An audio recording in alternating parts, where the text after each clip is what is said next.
Ponko-san. Bir varmış, bir yokmuş. Bir orman köyünde annesiyle yaşayan Honki, Ponki ve Minki adında 3 küçük domuzcuk varmış. Honki çok tembel, Ponki çok rahat ve vurdum duymazmış. Minki de en ufaklarıymış. O gayet akıllı, ileri görüşlü ve cesur bir domuzcukmuş. Adeta evin babası gibiymiş. Herhangi bir sorun olduğunda anneleri Minki ile çözer, diğerleri kılını bile kıpırdatmazmış. Birbirinden bu kadar farklı karakterleri olmasına rağmen 3 kardeş birbirlerini çok severlermiş. Uyumaktan ve yemekten arta kalan zamanlarında ormana gidip saklambaç oynamayı çok severlermiş. 4, 5, 6. Her zaman Honki ve Ponki saklandıkları yerde hemen şekerleme yaparlar, Minki ise her seferinde onları uykuda yakalayıp sobelermiş. Minki'nin abilerini olduğu gibi kabul etmekten başka çaresi yokmuş zaten. Hep ben ebe oluyorum. Bu haksızlık. Sizi aramaktan artık çok yoruldum. Biraz daha kestireyim bari. Artık akşama kadar arar beni bu. Çocuklar, oyun oynarken çok uzaklaşmayın. Biliyorsunuz orman çok tehlikeli. Aç kurtlarla dolu. Honki ve Ponki tüm işlerini annelerinden beklermiş. Minki ise her zaman annelerine yardımcıymış. Minki bir gün annesini kenara çekmiş. Anneciğim, bu iş böyle olmaz. Odunu bile ormandan sen ve ben getiriyoruz. Her gün yemek pişirmekle de çok yoruluyorsun. Abilerim ve ben artık bu evden ayrılalım. Herkes kendi başının çaresine baksın. Hiç öyle şey olur mu Minki? Sizler benim evlatlarımsınız. Hem ben alıştım artık. Tabii öyle anneciğim. Ama abilerin de biraz sorumluluk almayı öğrensin. Onların da iyiliği için. Ha, ne dersin? Galiba haklısın Minki. O zaman yarın hemen abilerinle konuşup bu planı uygulayalım. Ben hepiniz için bir miktar para biriktirmiştim. Onu 3'e bölüp size vereceğim. Herkes kendi evini kursun. Bakalım neler olacak. Minki'nin abileri annelerinin fikrine şaşırsa da ertesi gün 3 küçük domuzcuk ellerinde birer çantayla yola çıkmaya ve kendi hayatlarını kurmaya hazırmış. Çok heyecanlılarmış. Kapıda anneleriyle vedalaşmışlar. Anneciğim, tembellik edip seni üzdüğüm için çok özür dilerim. Hoşça kal. Anneciğim, ne tembih ettiysen hiç seni dinlemedim. Seni üzdüm. Ne olur beni affet. Bundan sonra her dediğini hatırlayacağım. Hoşça kal. Anneciğim, ben gidiyorum diye üzülme. En kısa zamanda evimi yapıp seni de yanıma alacağım. Hoşça kal. Anneleri evlatlarının başına ormanda kötü bir şey gelecek diye çok endişeliymiş. Çocuklar, kendinize iyi bakın. Beni habersiz bırakmayın. Hain aç kurtlara da çok dikkat edin. 3 küçük domuzcuk beraberce bir hayli yol alıp ev yapabilecekleri yerleri belirlemişler. Evden bayağı uzaktalarmış. Minki özellikle böyle istemiş. Çünkü abilerine güvenmiyormuş. İlk başı sıkıştığında anneme koşmasınlar, kendi kendilerini idare etmeyi öğrensinler diye düşünmüş. İlk olarak Honki kendine bir yer beğenmiş. Tembel olduğu için işin kolayına kaçıyormuş yine. Evimi samandan yapacağım. Bir de samandan yatak kurdum mu kışın sıcacık yatarım. Ucuz olduğu için de param cebime kalır. Hem saman ev yapması da çok kolay olur bence. Uğraşmama gerek kalmaz. Ponki'nin de ondan aşağı kalır tarafı yokmuş. Ben evimi tahtadan yapacağım. Bir de güzel boyarım. En uygun olan bu. Bir odasını da kiraya verirsem çalışmama bile gerek yok. Bence tahta evde kolay yapılır. Deli misiniz siz? Samandan ve tahtadan ev mi olur? Yine işin kolayına kaçıyorsunuz. Bence bir daha düşünün. Sen kendi işine bak ufaklık. Bir de bize akıl veriyor. Bücür domuz seni. 3 küçük domuzcuk birbirlerine yakın yerlerde yerleşiyorlarmış. Honki bir günde samandan evi kurup samandan yatağında uyumaya başlamış bile. Ponki de satın aldığı tahtalarla derme çatma bir ev yapmış. O da bir günde işini bitirmiş. Aman of! Bu ev bana çok bile. Başımın üstünde bir çatı oldu ya, gerisi umurumda bile değil. Minki evini tuğlayla yapacakmış. Önce tuğlaları taşımış. Sağlam bir ev istediği için çok derin bir temel kazmış. Sonra günlerce tuğla ve çimentoyla tam 4 odalı, şömineli, çok güzel bir ev yapmış. Kısa sürede bahçesini de toparlayıp sıra şimdi iş bulmakta diyormuş. Yaşlı insanların odununu, suyunu taşır, bahçeleriyle ilgilenirim. Onlar için pazara giderim. Böylece herkese bir faydam dokunur. Elbet onlar da bana bir tabak yemek ve harçlık verirler. Kısa bir zaman sonra ormandaki hain kurt 3 küçük domuzcuğun kokusunu almış. Önce Honki'nin kapısına gitmiş. Komşu, komşu, hoş geldin. İçeri girip tanışabilir miyiz? Ben çok yakında oturuyorum. Bu ses annemin bahsettiği kurdun sesi olmalı. Bildiğim kadarıyla yakınlarda hiç komşu yok. Seni tanıdım hain kurt. Kapıyı açmayacağım. Kurt bu duruma çok sinirlenmiş. Çabuk çık oradan! Nefesim çok kuvvetlidir. Üflerim, püflerim, evini yerle bir ederim. Hayır, benim evim sağlam. Yıkamazsın. Kurt biraz geriye gidip tüm nefesini içine çekerek eve doğru kuvvetlice üflemiş, püflemiş.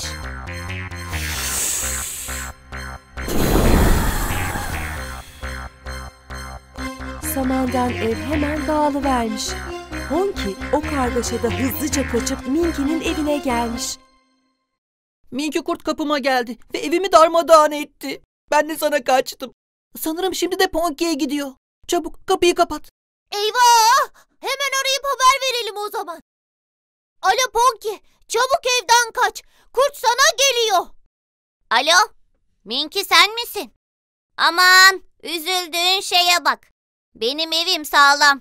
İçeri giremez nasıl olsa.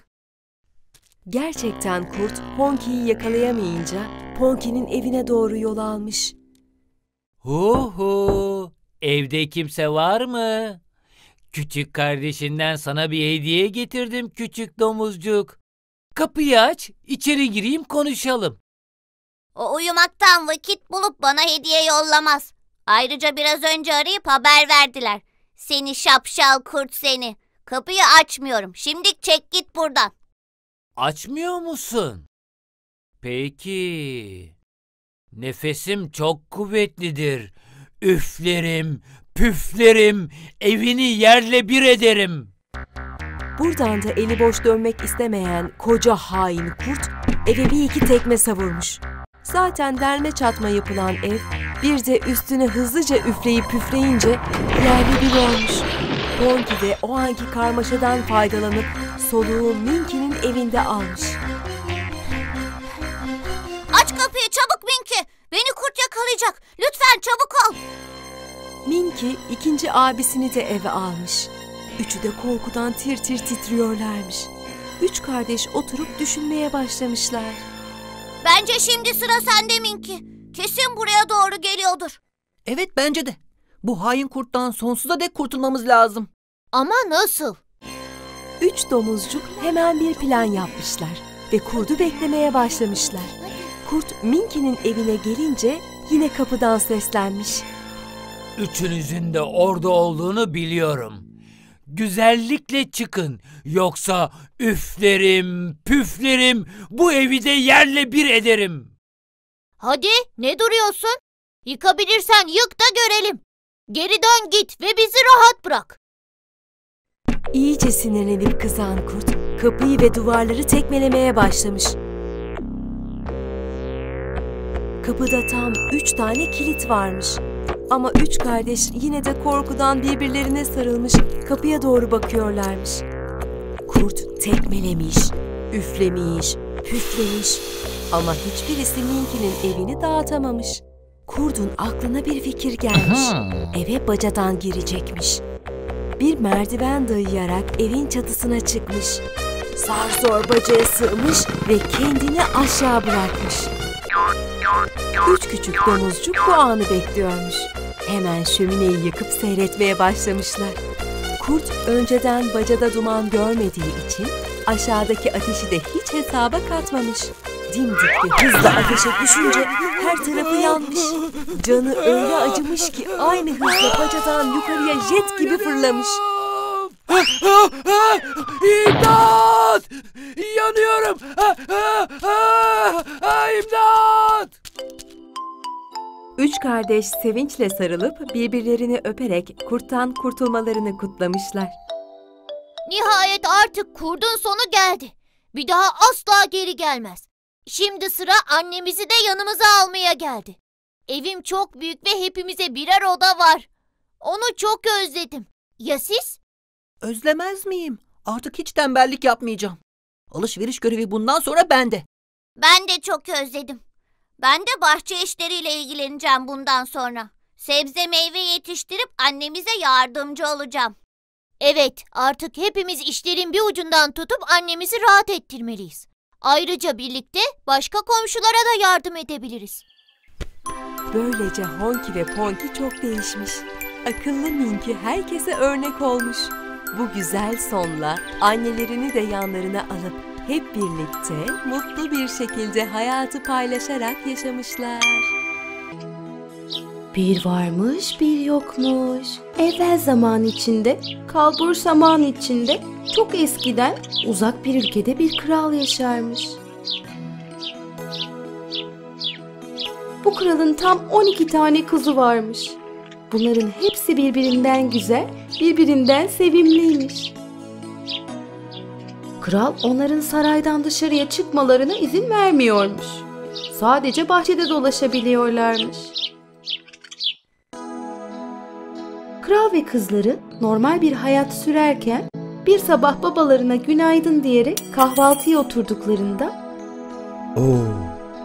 kral bir de bakmış ki kızların ayakkabıları paramparçaymış. Kral bu duruma şaşırmış. Ama yine de yardımcılarına emir verip kızlarına yeni ayakkabılar aldırmış. Ancak o günden sonra her sabah kahvaltıya geldiklerinde kızların ayakkabıları eskimiş oluyormuş. Kral bu duruma hiç anlam veremiyormuş ve şaşkınlıkla ne olduğunu anlamaya çalışıyormuş. Geceleri oda kapısına kilit vurdukları halde bu böyle devam etmiş. Bu olayı çözmek için kralın aklına çok iyi bir fikir gelmiş. Askerler, ülkeye haber salın. Kim bu olayı çözerse kızlarımdan birini onunla evlendireceğim. Ve ben ölünce yerime o kral olacak. Her gün ayakkabıların neden bu kadar eskidiğini bulmak için 3 günleri var bu genç adamların. Fakat 3 gün içinde bulamazlarsa zindana atılacaklar. Askerler bu haberi bütün ülkeye yaymış. Ülkedeki birçok genç bu olayı çözmek için saraya geliyormuş. Ama hepsi kızların kapısının önünde beklerken uyuyakalıyor ve zindana atılıyormuş. Saraya yakın bir köyde çok yakışıklı, iyi kalpli bir genç varmış. Kralın küçük kızını çok beğenirmiş. Genç delikanlının anneannesinden başka kimsesi yokmuş. Birlikte yaşarlarmış. Bir gün anneannenin aklına bir fikir gelmiş. Neden sen de bu haber için şansını denemiyorsun? Hep kralın en küçük kızını beğendiğini söylerdin. Şimdiye kadar yüzlerce kişi bu iş için saraya gitti. Hiçbiri bunu başaramadı. Benim için de imkansız görünüyor. Hem biz çok fakiriz. Kral kızını asla bana vermez. Aklını kaçırmış olmalısın anneanne. Hiç de bile. Sen benim dediklerimi yap. Başaracaksın. Sana babandan kalan sihirli bir pelerin veriyorum. Bunu taktığın anda görünmez olacaksın. Ha bir de sakın saraydayken hiçbir şey yiyip içme. Hadi iyi şanslar. Genç delikanlı bu görünmezlik pelerinine çok şaşırmış olsa da hemen saraya gidip bu iş için geldiğini, şansını denemek istediğini söylemiş. Nöbetçiler onu da diğer şansını denemek için gelenler gibi kızların kapısının önüne götürmüşler. Gece olunca kızlardan en büyük olanı bir bardak suya uyku ilacı koymuş ve dışarı çıkıp kapıda bekleyen gence uzatmış. Hava sıcak. Susamışsınızdır. Buyurun. Eğer isterseniz bir bardak daha getirebilirim. Teşekkür ederim. Evet, çok susamıştım. Çok susamış olan genç ilaçlı suyu içince sabaha kadar uyumuş. Ertesi gece yine beklerken bu sefer başka bir kız limonata getirmiş. Dayanamayıp yine içmiş.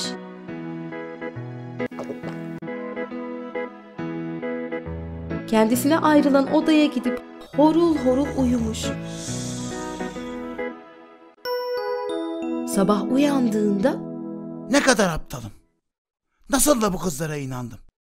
Oysa ki anneannem bana hiçbir şey yiyip içme demişti. Bu gece son gecem. Mutlaka başarmalıyım. yine kapının önüne gitmiş. Kızlardan biri bu sefer meyve suyu ile kandırmak istemiş. Bizim genç meyve suyunu içiyor gibi yapıp kız içeri girince yanındaki saksıya dökmüş. Çiçeğin yanına oturup uyuyormuş numarası yaparak horlamış. Bakın bakalım kapıda bekleyen çocuk uyumuş mu? Kızlardan biri kapıdan başını uzatıp onu kontrol etmiş. Duymuyor musun? Horul horul uyuyor. Artık tamam. Serbestiz. Gece saat 12'de genç delikanlı pelerini giyince birden görünmez olmuş. Yavaş yavaş kızların odasına girmiş. Kızlar son derece güzel giyinmişler. Saçlarını tarayıp süslenmişler. Odalarında büyük bir ayna varmış. Karşısına geçmişler. En büyük ablaları aynaya elini sürüp bir de öpücük yollamış. Ayna hemen yan tarafa doğru kaymış ve bir mahzene giden bir merdiven ortaya çıkmış. Genç delikanlı hayret ve şaşkınlıkla olanları seyrederken kızlar teker teker merdivenden inmişler. Tabii o da peşlerine takılmış. Merdivenlerden inerken delikanlının karanlıkta ayağı bir şeye takılıp düşünce prensesin eteğine tutunmuş. Ay, o da ne? Birisi eteklerimi çekiştiriyor. Sana öyle gelmiştir. Burada bizden başka kimse yok. Yüzlerce basamak inmişler. Sonunda bir ormana gelmişler. Bu ormandaki yapraklar altın, dalları gümüş, üstleri de elmas doluymuş. Genç hayranlıkla seyrederken onlardan birer tane almayı ihmal etmemiş. Dönüşünde elinde bir kanıt olsun istiyormuş. Çok uzun bir süre orman yolunda ilerleyip yürümüşler. Yolun sonunda bir göl çıkmış karşılarına. Gölde tam 12 kayık prensesleri bekliyormuş. Hepsi birer kayığa binerken onlara kayıklardaki gençler yardım ediyormuş. Delikanlı en sonuncu kayığa atlamış. Allah Allah. Bu kayık bugün biraz ağır sanki. 3 kişi taşıyormuşum gibi. Sen biraz kilo mu aldın prenses?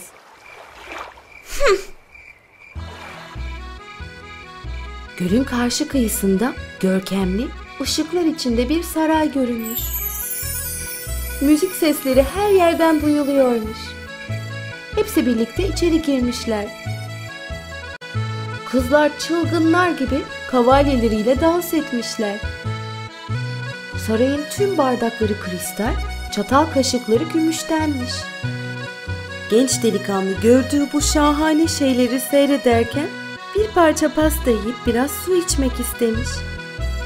Altın tabaklarda duran pastalardan bir dilim kimseye belli etmeden yemiş. Ama kristal bardaktan su içerken yakalanmış. Ay, inanmıyorum. Şuraya bakın, bardak havalandı. Sanki biri su içiyor gibi. Bu çığlıkla genç delikanlı elindeki bardağı yere düşürmüş. bardak tuzla buz olmuş. Hayal görüyorsun. Aslında dans etmekten çok yorulduk. Sen de o bardağa çarptın. Haydi neredeyse sabah olacak. Doğru saraya.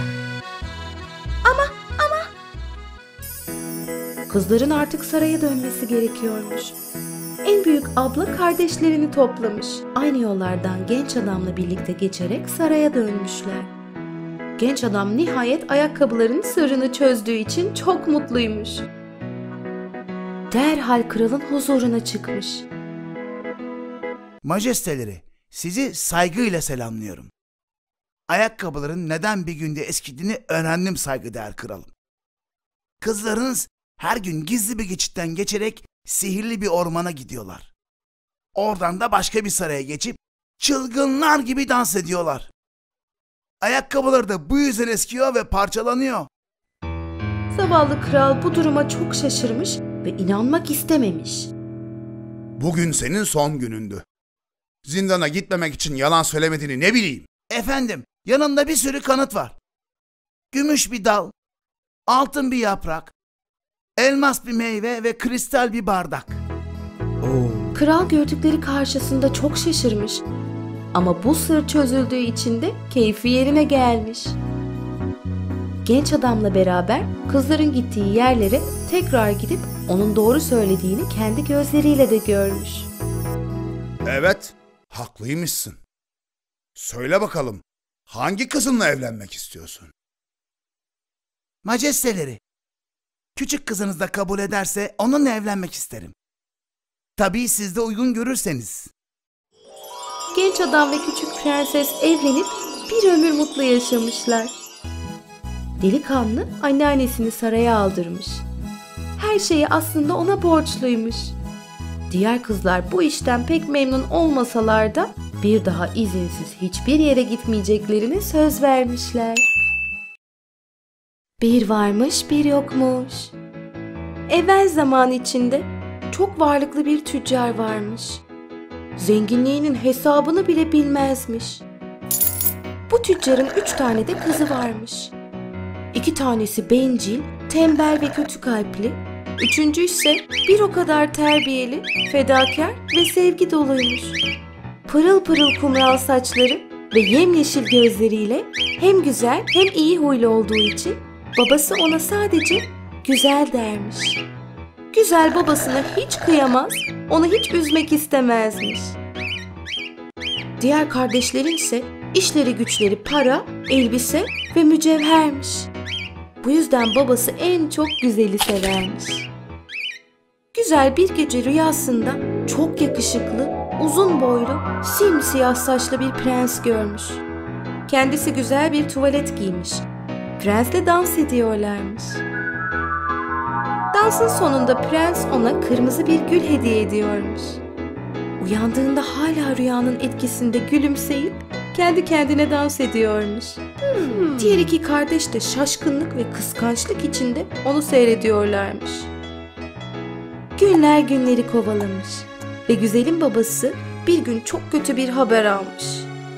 Kuvvetli bir fırtınayla tüccarın tüm gemileri batmış, bütün servetini kaybetmiş. Her şey bitti çocuklar. Artık sadece oturduğumuz ev kaldı. Çok üzgünüm. Üzülme babacığım. Sen bizimle ol yeter. Ben her gün senin yüzünün gülmesi, şansının dönmesi için dua edeceğim. Umarım yakında yine eskisi kadar zengin oluruz. Kısa bir zaman sonra sevindirici bir haber almışlar. Aslında gemilerinin birinin batmadığını öğrenen baba, sevinçle limana doğru gitmek için yola çıkmış. Herhalde artık kurtulduk. Yeniden zenginiz. Gemideki malları satıp döndüğümde benden ne istiyorsunuz? Çok güzel elbiseler, ayakkabılar. Kıymetli mücevherler. Babacığım, sen mutlu ve sağlıklı dön. Bir şey istemiyorum. Sadece kırmızı bir gül getirirsen çok sevinirim. Tüccar kızlarıyla vedalaşıp limana gitmiş. Ancak limana vardığında gözlerine inanamamış. Gelen gemisi artık paramparçaymış ve içindeki mallar da çoktan denize düşüp kaybolmuş. Yani değişen bir şey olmamış. Hala yoksullarmış. Bu üzüntüyle eve dönerken dalgınlıkla orman yoluna girmiş. Uzun bir zaman yolu aramış. Artık hem kendi hem de atı çok yorulmuş. Bir de bakmış ki biraz ileride bir ışık. Hava karardığı için yolu göremese de sevinçle ışığa doğru atını sürmüş.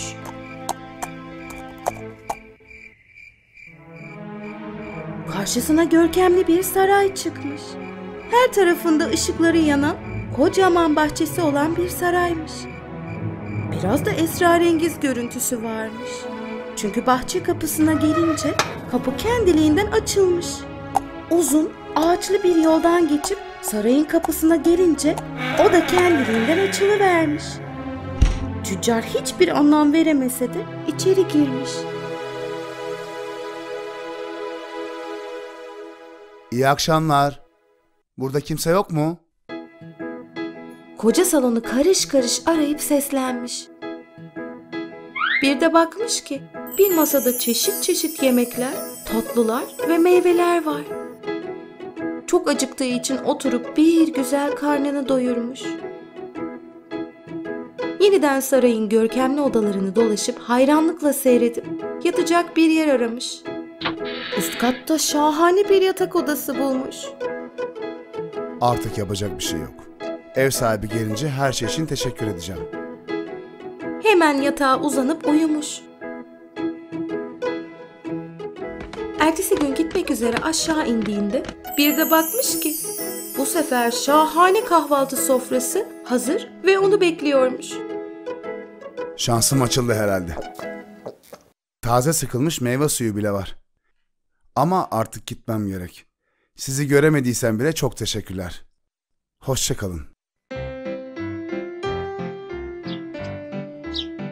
Bahçeye çıkmış. Kapıya doğru giderken çok güzel bir kırmızı gül görmüş.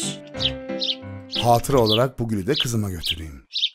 Güzel kızım bunu çok sevecek. Gülü kopartmış. Aynı anda arkasında bir gürültü duymuş.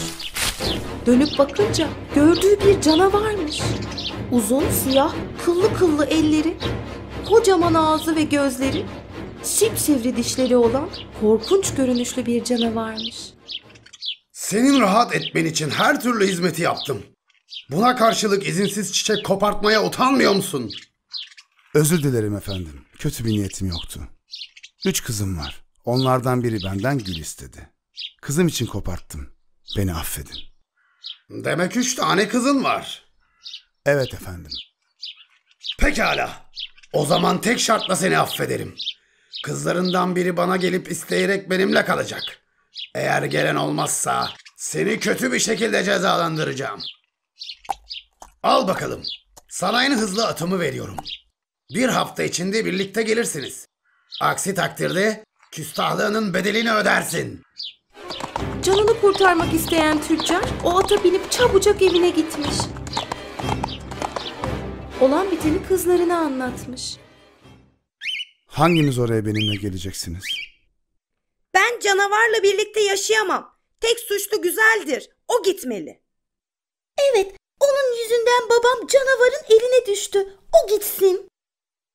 Tamam. Elbette babacığım. Sen hiç üzülme. Ben isteyerek gideceğim ve seni kurtaracağım. Benim güzel kızım.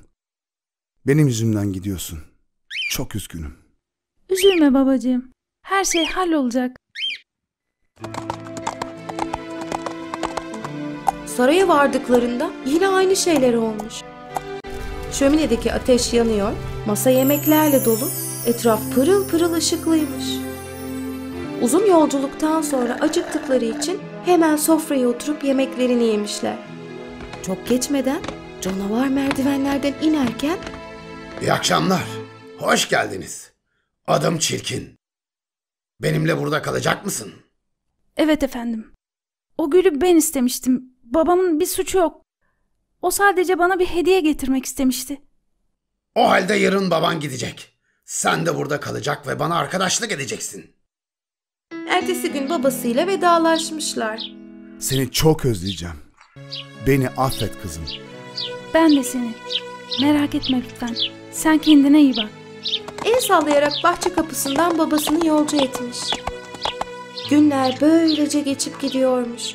Ama üzüntü içindeymiş. Her gün ağlıyormuş. Çirkinle ben ne yapacağım? Nasıl alışacağım derken bir akşam Çirkin yanına gelmiş. İyi akşamlar. Nasılsın? Odan rahat mı? Bir istediğin var mı? Senin arzuların benim için emirdir. Bana isteyerek gelmen beni çok mutlu etti. Ah, ne olurdu beni biraz sevseydin. Çirkinim diye mi istemiyorsun? Güzel her seferinde doğruyu söylüyormuş.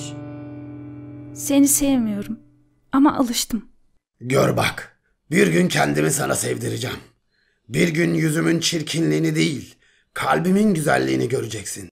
Önemli olan da odur. Aslında çok da iyi arkadaşlık ediyorlarmış. Birlikte piyano çalıyorlar, şarkı söylüyorlarmış. Bahçede dolaşıp kuşlara yem veriyorlarmış. Güzel bir de bakmış ki Çirkin artık ona hiç de o kadar korkunç gelmiyormuş. Aksine sevmeye bile başlamış. Bir gece rüyasında babasını çok hasta görmüş. Ertesi gün Günaydın. Dün akşam babamı rüyamda gördüm. Çok hastaydı. Ne olur bir haftalığına babama gideyim. Çok özledim ayrıca. Müsaade eder misin bana? Pekala, tamam. Tam bir hafta. Eğer bir haftayı geçirir bir daha gelmezsen ben burada ölürüm. Bunu unutma. Söz. Onu görüp geleceğim. O zaman bu sihirli küçük kalpli madalyonu boynuna takalım. Bir dileğin olduğunda onu sıkıca tutup söylersen gerçekleşir. İkisi böylece vedalaşmışlar. Babamın yanına gitmek istiyorum.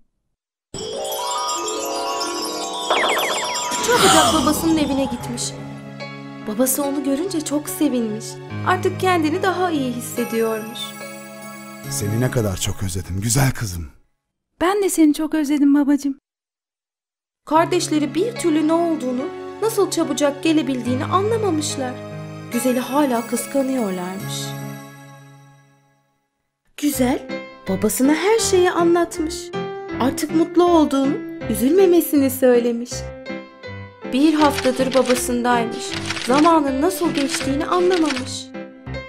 Bir gün rüyasında Çirkin'i yerde yatıyor olarak görmüş. Öldüğünü düşünüp o kadar üzülmüş ki çok korkmuş. Bir de bakmış, meğer bir haftayı bir gün geçirmiş. Hatalıymış. Çünkü sözünü istemeden de olsa tutmamış. Aman Tanrım. Bana bir haftayı geçirirsen burada ölürüm demişti. Bu ne bencillik. Benim yüzümden ona bir şey olursa kendimi asla affetmem. Hemen babasıyla ve kardeşleriyle vedalaşıp koşa koşa madalyonu almış ve elinde sımsıkı tutarak öpmüş. Dileğini söylemiş. Kendini Çirkin'in sarayında bulmuş. Çirkin yerde gözleri kapalı yatıyormuş. Güzel çaresizlik içinde ne yapacağını bilemiyormuş. Seni yalnız bırakmamalıydım. Beni affet. Güzel Çirkin'i kaybettiğini sanıp ağlarken Çirkin birden gözlerini açmış. Seni ne kadar sevdiğimi şimdi anladım. Sahiden benim kadar çirkin birini sevebilir misin? Elbette. Artık senden hiç ayrılmayacağım. O zaman benimle evlenir misin? Evet, evet. Bir anda gözleri kamaştıran bir ışıkla Çirkin'in yüzü değişmeye başlamış. Yerine çok yakışıklı bir prens gelmiş. Uzun boylu, simsiyah saçlıymış. Ah! Sen rüyamda dans ettiğin prenssin. Evet. Kötü kalpli bir büyücü beni bu hale soktu. Günün birinde bir kız bu görüntüme rağmen evlenme teklifime evet derse sihir bozulacaktı. Beni kurtardığın için teşekkür ederim güzel. Çok geçmeden Güzel ve prens evlenmişler. Tüccar babayı ve iki kardeşi de saraya alarak ömürlerince mutlu bir hayat yaşamışlar. Bu iç güzelliğin zaferiymiş. Bir varmış, bir yokmuş. Bir zamanlar Cinderella adında kızları olan bir aile varmış. Çok mutlu bir aileymiş.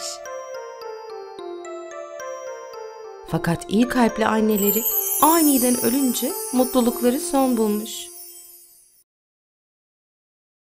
Cinderella'nın babası kısa bir süre sonra başka bir kadınla evlenmiş. Kadının 2 tane çirkin mi çirkin kötü kalpli kızı varmış. Aynı anneleri gibi hainlermiş. Hep birlikte gelip eve yerleşmişler. Artık Cinderella'nın 2 üvey kardeşi, bir de üvey annesi olmuş. Çok güzel bir kız olan Cinderella'yı herkes çok severmiş. Sapsarı saçları, masmavi gözleri, minicik elleri ve ayakları varmış.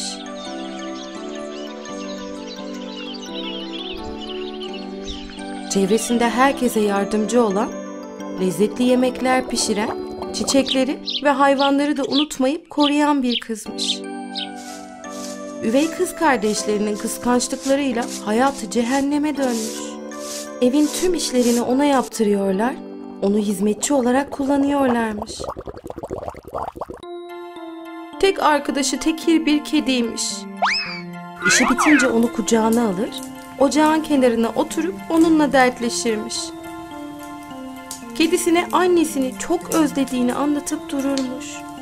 O yüzden evde bir adı da kül kedisiymiş. Kısa bir zaman sonra babası da ölmüş. Evdekiler Cinderella'ya tavan arasında bir oda vermişler. Bizimle aynı katta kalamazsın. Oraya daha uygunsun. Ne olur müsaade edin. Kedimle birazcık ocağın yanında ısınalım. Ancak biz yattıktan sonra gelebilirsin. Ocağın küllerinin sıcaklığı sana yeter. Üstün başın yırtık pırtık. Seni karşımızda görmek istemiyoruz. Zavallı Cinderella buna bile razı olmuş. Her gece aşağı inip ocağın karşısında oturur, sıcak küllerle ısınmaya çalışırmış. Bir gün saraydan evlenecek yaşta olan kızları baloya davet etmek için bir asker kapıya gelmiş. Kralımız artık taht oğluna bırakacak. Tek şartı saraya layık bir kızla evlenmesi. Bu evde evlilik çağında kaç kız var? Anne sevinçle kızlarını öne sürmüş. 2 tane dünya güzeli kızım var. Peki mutfak kapısının arkasından gördüğüm yerleri silen kız kim? O bizim hizmetçimiz. Saraya nasıl getiririz? Olsun. Onun ismini de yazmak zorundayım. Yazsanız bile fark etmez.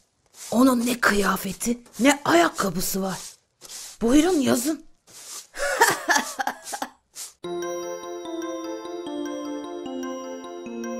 Cinderella üvey annesine yalvarmış. Ne olur bana kardeşlerimin bir elbisesini verin. Ben de gideyim. Hayır, sen gitmeyeceksin. Biz gelene kadar yerleri silip süpüreceksin. Kızlarımı bırakıp seni mi seçecekler? Kül kedisini yani. Üçü birden alay ederek onu yanlarından kovmuşlar.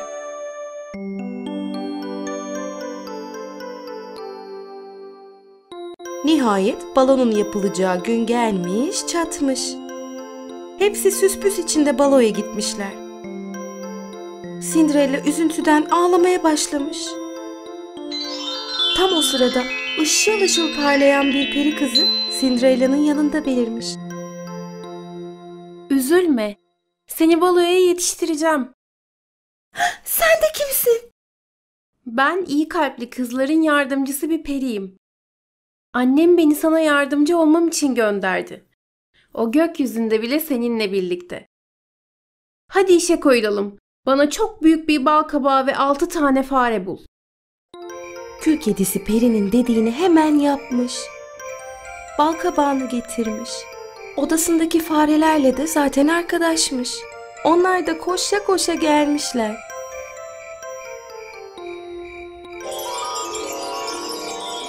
Peri elindeki değnekle bal kabağını şahane bir arabaya, farelerden 4'ünü bembeyaz bir ata, bir fareyi uşağa ve son fareyi de bir arabacıya çevirmiş. Sıra kül kedisine gelmiş. ona da dokunup şahane bir prensese çevirmiş. Yalnız sakın gece 12'yi geçirme. Bu sihir 12'den sonra bozulur. Hadi şimdi iyi şanslar. Saat 12'den önce balodan ayrılacaksın. Cinderella hemen arabaya binip saraya gitmiş. Balo salonuna girdiğinde herkes nefesini tutup onu seyrediyormuş. Merak içindelermiş.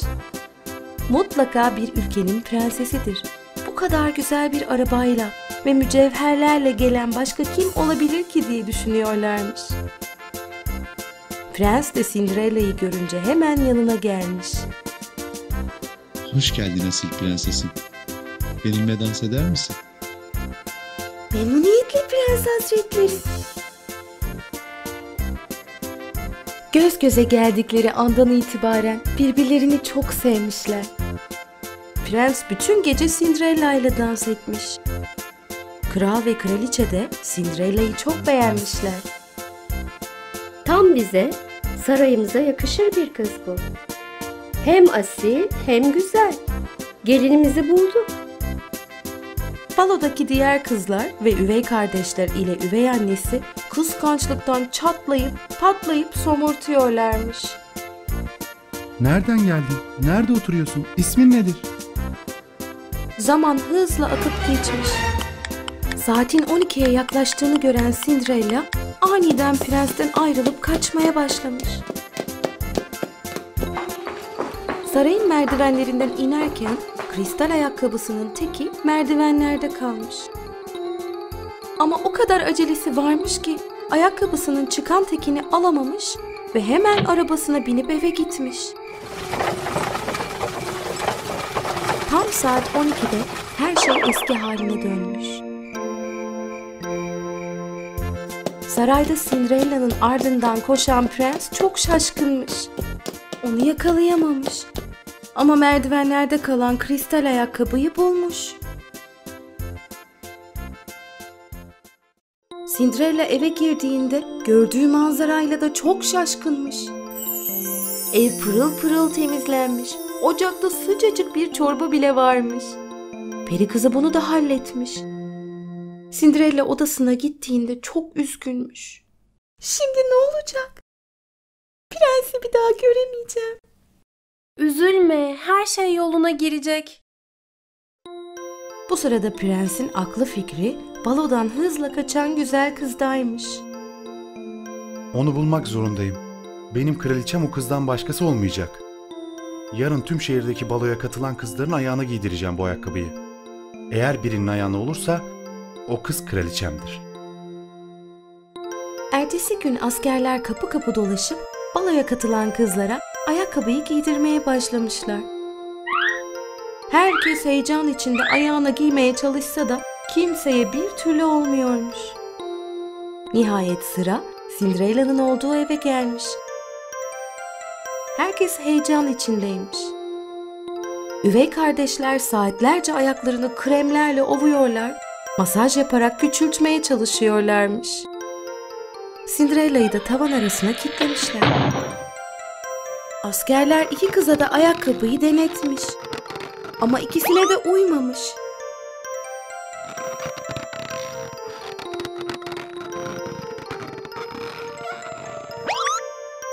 Tam evden çıkıyorlarmış ki yukarıdan bir ses duymuşlar.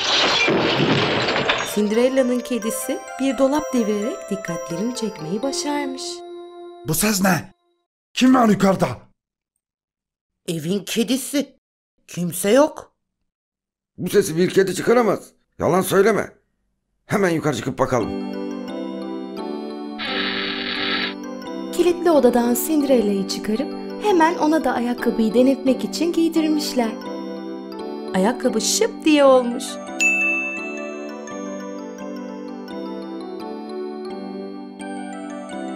Cinderella da o gece tekini kaybettiği ayakkabının diğer tekini de göstermiş. Askerler prensesi bulduklarını anlayıp haber vermek için koşa koşa saraya gitmişler. Prens sevinçle Cinderella'nın evine gelmiş ve hemen onu tanımış. Benimle evlenip prensesim olur musun?